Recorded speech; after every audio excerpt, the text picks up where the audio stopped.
अभी देश भर में क्या चल रहा है? Modi Meloni melody. देखिए ना कितना अच्छा बैठ भी रहा है, MMM यही चल रहा है। तो नीट के ये पेपर लीक वाले मामले में जितने बच्चों का भविष्य बर्बाद हुआ है, जितने स्टूडेंट्स प्रभावित हुए हैं, हम सभी स्टूडेंट्स से आग्रह करते हैं कि आप लोग सब एक एक पैकेट मेलोडी ले लें और प्रधानमंत्री जी के आवास में एक एक पैकेट मेलोडी भेज दे, क्योंकि वो विदेश में इस खुशी को बांट रहे हैं मेलोनी के साथ। आप उनके घर में मेलोडी भेजें और स्टूडेंट का भविष्य के साथ किस तरह से खिलवाड़ कर रहे हैं उनको बोलिए कि जाके मुंह मीठा करेंगे मेलोडी खाकर। कोई जवाबदेही नहीं, जो पकड़ा जा रहा है वो सिर्फ या तो दलाल पकड़ा जा रहा है, लेकिन NTA का कोई पदाधिकारी पे कोई केस मुकदमा नहीं हो रहा है। ऐसा लग रहा है कि ये दलाल लोग एग्जाम करवा रहे थे इसलिए वो लोग को पकड़ा गया है। ED और CBI सिर्फ विपक्ष के लिए बना है, ED और CBI ये लोग के लिए नहीं बना है। और चीफ जस्टिस ऑफ इंडिया स्वतः संज्ञान नहीं लेते हैं इन सब चीजों पे और स्टूडेंट को कॉकरोच बोलते हैं। सभी हमारे प्रेस बंधुओं को, प्रेस साथियों को बहुत बहुत आभार व्यक्त करते हैं। आप लोग हमेशा हर मुद्दे को, हमारे तरफ से उठाए गए मुद्दे को जगह तक, प्लेटफॉर्म तक लाने का पूरा प्रयास करते रहे। आज हमारा जो विशेष टॉपिक है वो, हम नीट घोटाले पे कुछ नहीं बोलेंगे, हम NTA घोटाले पे बोलना चाहते हैं। नीट घोटाला सबको दिख रहा है, लेकिन NTA घोटाला सबसे बड़ा घोटाला है। अगर आप NTA, हमारे पूरे देश भर में जितने भी एग्जाम होते हैं, जो NTA एग्जाम कंडक्ट कराती है, नेशनल टेस्टिंग एजेंसी, तो नेशनल टेस्टिंग एजेंसी जो एग्जाम कंडक्ट कराती है उसमें एकमात्र एग्जाम नीट है। बाकी कई सारे एग्जाम है जो NTA लेती है। अगर आप NTA के वेबसाइट में जाएंगे तो आपको दिखेगा कि इतना सारा एग्जाम NTA लेता है, जो कि चाहे डॉक्टर के फील्ड से जुड़ा हुआ हो, चाहे वो इंजीनियर के फील्ड से जुड़ा हुआ हो, चाहे साइंटिस्ट के फील्ड से जुड़ा हुआ हो, चाहे मैनेजमेंट के फील्ड से जुड़ा हुआ हो, हर एक फील्ड का लगभग एग्जाम और दर्जनों से भी ज्यादा एग्जाम और बहुत सारे स्कूल कॉलेजेस में भी दाखिला का एग्जाम NTA लेता है। अब सबको दिख रहा है कि नीट पेपर लीक, लेकिन जो एजेंसी एग्जाम कंडक्ट करा रही है वो सिर्फ नीट का एग्जाम कंडक्ट नहीं करा रही है, वो कई सारे एग्जाम कंडक्ट करवा रही है।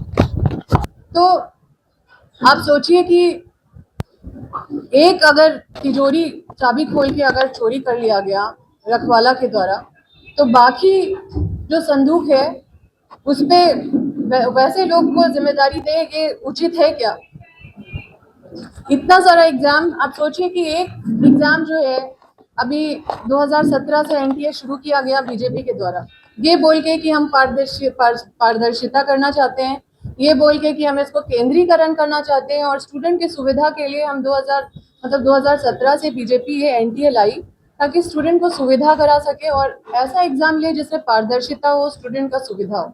अब स्टूडेंट को तो ये दुविधा में डाल दिए कि ये पारदर्शिता कैसा पारदर्शिता है और सुविधा किसके लिए है। 23 लाख बच्चे प्रभावित हुए हैं इस साल, और आप देख रहे हैं कि 2020 से लेकर अभी तक लगातार पेपर लीक का मामला, ये नीट का मामला चलता आ रहा है। तो क्या ये घोटाला सिर्फ नीट में हो रहा है और बाकी, मतलब ये जो NTA है बाकी जगह घोटाला नहीं कर रहा है? एक चीज का अगर पर्दाफाश हो रहा है तो क्या ये आप लोग जवाब दे सकते हैं कि क्या इस पे नहीं हो रहा होगा? और एक एग्जाम कराने में आप सोचिए कि 23 लाख बच्चों का भविष्य बर्बाद हुआ है। 23 लाख बच्चे आर्थिक रूप से, मानसिक रूप से उनके परिवार का क्या हालत हुआ है वो आपसे छुपा हुआ नहीं है, आप लोग भी समझ सकते हैं, हम लोग सब उसी वर्ग से हैं। और जब एक एग्जाम का 23 लाख बच्चे प्रभावित हैं तो इतने सारे एग्जाम में कितने करोड़ बच्चे प्रभावित होते होंगे और हमारा देश का भविष्य कितना प्रभावित हो रहा है। ऐसे हाथ में हमारे एजुकेशन सिस्टम है। आप सोचिए कि एक एग्जाम कंडक्ट कराने में 700 करोड़ खर्च दिखाया जाता है नीट का, और ये 700 करोड़ जो खर्च हो रहा है वो किसका पैसा है? जनता का पैसा है। मजाक है क्या? कोई जवाबदेही नहीं, जो पकड़ा जा रहा है वो सिर्फ या तो दलाल पकड़ा जा रहा है, या बीजेपी के कार्यकर्ता पकड़े जा रहे हैं, या कोई इंस्टीट्यूट के संचालक पकड़े जा रहे हैं। या फिर कोई एक डॉक्टर पकड़ा जा रहा है, कोई प्रिंट आउट करने वाला आदमी पकड़ा जा रहा है, कोई क्वेश्चन सॉल्वर पकड़ा जा रहा है, लेकिन एनटीए का कोई पदाधिकारी पे कोई केस मुकदमा नहीं हो रहा है, कोई कार्रवाई नहीं हो रहा है, उनपे कोई दाग नहीं लग रहा है। ऐसा लग रहा है जैसे उनका जिम्मेदारी नहीं था नीट का एग्जाम लेने का। ऐसा लग रहा है कि ये दलाल लोग एग्जाम करवा रहे थे, इसलिए वो लोग को पकड़ा गया है। ईडी और सीबीआई सिर्फ विपक्ष के लिए बना है। ईडी और सीबीआई ये लोग के लिए नहीं बना है। जितना भी भ्रष्टाचार हो, जितना भी घोटाला हो, नीट घोटाला हो, ये सारा चीज जो है इसमें ईडी सीबीआई नहीं जाएंगे। ये लोग कहाँ जाएंगे? विपक्ष के घर जाएंगे, विपक्ष को परेशान करने के लिए जाएंगे। ये लोग बड़े बड़े घोटाले करने वाले जो केंद्र में इंस्टीट्यूशन बैठे हुए हैं, जो संस्थान बैठे हुए हैं, जो सत्ता के कब्जे में है, और जो केंद्र मंत्री है, जो शिक्षा मंत्री है, उनपे कोई सवाल नहीं होगा, उनपे कोई जांच नहीं होगा, उनपे कोई एफआईआर नहीं होगा। इतना इतना पैसा जनता का बर्बाद हो रहा है। 23 लाख बच्चों के साथ न्याय कौन करेगा? क्या फिर से एग्जाम अनाउंस कर देना कि चलो ठीक है फिर से एग्जाम होगा, ये कोई न्याय है क्या? न्याय मिल गया क्या 23 लाख बच्चों को इस तरह से? और ये 5 साल से जो नीट का जो मामला चलता आ रहा है, जो हमेशा मतलब आप लोग सुन रहे हैं कि 2020 में भी, फिर उसके बाद 2021 में भी, 22 में भी, इस तरह से लगातार जो 2026 तक हम लोग नीट का पेपर लीक मामला सुने, आज तक किसी पे भी सुने कोई एनटीए के पदाधिकारी पे कोई कार्रवाई हुआ है? कभी सुने हैं कि कोई शिक्षा मंत्री के ऊपर या कोई उनके मंत्रालय के कोई अधिकारी पे कोई कार्रवाई हुआ है? इन पे कोई दाग नहीं आएगा, इनकी कोई जिम्मेदारी नहीं है, कोई जवाबदेही नहीं है। अगर कुछ कार्रवाई होगा तो ये छोटे छोटे लोग पे होगा। तो आप सोच लीजिए कि किस तरह का ये जांच कर रहे हैं और किसको बचाने के लिए जांच कर रहे हैं। क्या इस तरह के जांच पे हम विश्वास करेंगे? ऐसे होता है जांच? ऐसे होती है कार्रवाई? अब देखिए कि किस तरह से ये लोग लोगों को बेवकूफ बना रहे हैं। और अब देखिए कि कैसे ये लोग पूरा शिक्षा मतलब एजुकेशन सिस्टम को, पूरा एजुकेशन टेररिस्ट लोग मिलके पूरा बर्बाद किए हुए। एजुकेशन को टेररिस्ट का एकदम टेरर का धंधा बना लिया। आज पूरा देश का भविष्य खराब हो रहा है। और चीफ जस्टिस ऑफ इंडिया जो है, हमारे माननीय चीफ जस्टिस ऑफ इंडिया महोदय जो है, वो स्वतः संज्ञान नहीं लेते हैं इन सब चीजों पे, और स्टूडेंट को कॉकरोच बोलते हैं कि कोई कुछ मिलता नहीं है, कोई काम धंधा स्टूडेंट को, तो वो मतलब कोई भी उल्टा पुल्टा काम करते हैं या फिर कुछ भी कोई भी उलूल जुलूल काम करते हैं, इसी तरह से हल्का हल्का बयान देते हैं। क्या सुप्रीम कोर्ट ने स्वतः संज्ञान लिया एनटीए के घोटाले पे? और अभी देश भर में क्या चल रहा है? एम चल रहा है। देखिए ना कितना अच्छा बैठ भी रहा है एम।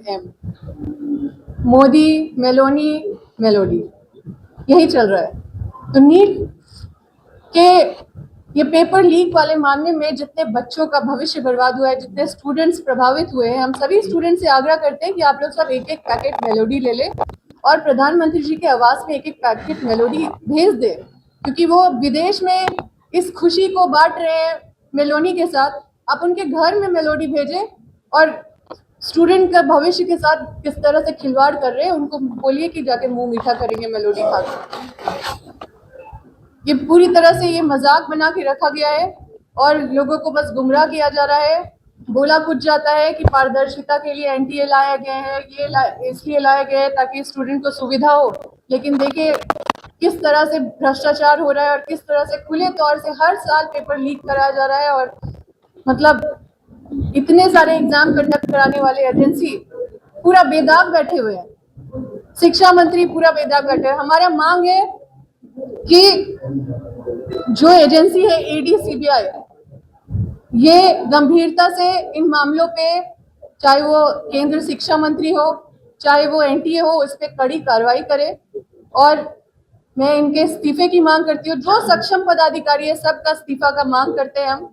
और एक ऐसा कड़ा कानून बने हमारे देश में कि जो पेपर लीक अगर हो तो एक स्पेशल ऐसी एजेंसी इसका जांच करे, जो एक्सपर्ट एजेंसी हो वो जांच करे और इसका पूरा सजा मतलब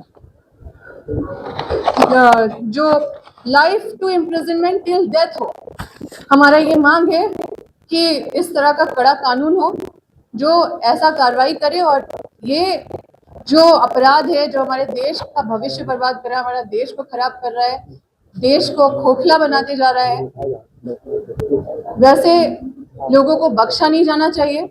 और हम लोग इन सब चीजों में मौन नहीं रहने वाले, क्योंकि ये बहुत मतलब हर किसी का कमर तोड़ रहा है, बच्चों का भविष्य बर्बाद कर रहा है।